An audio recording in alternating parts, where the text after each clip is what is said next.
Bonjour. Qui est la personne la plus stupide que tu aies jamais rencontrée?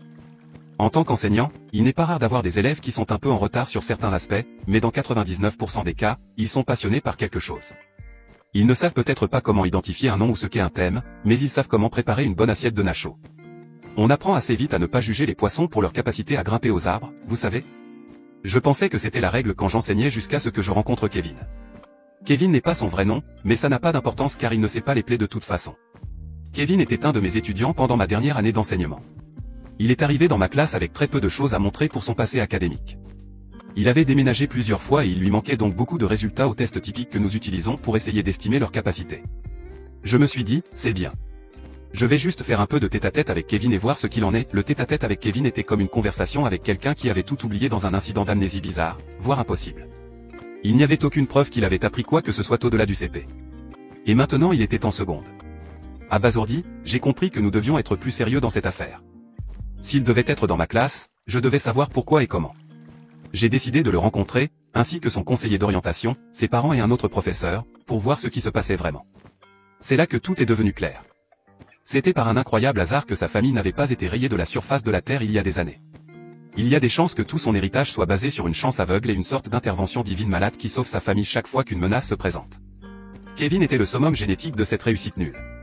Même mon instructeur, une femme qui pouvait trouver un trait de caractère rédempteur dans un balrog, ne voyait aucune raison pour que ce gamin ou sa famille soit en vie aujourd'hui. Voici donc une liste d'événements qui montre clairement que Dieu existe et qu'il rit de façon incontrôlable.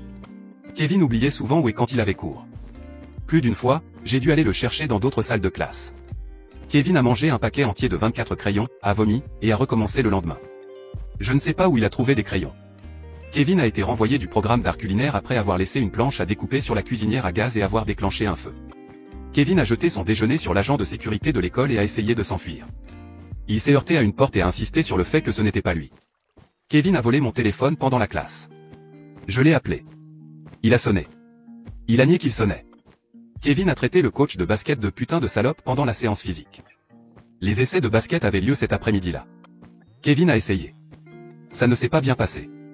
La mère de Kevin n'a jamais pu se rappeler dans quelle école il allait.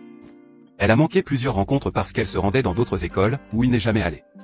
Kevin s'est infligé une décharge électrique dans le cou avant un match de football. Kevin disait souvent le mot en haine. Kevin était blanc.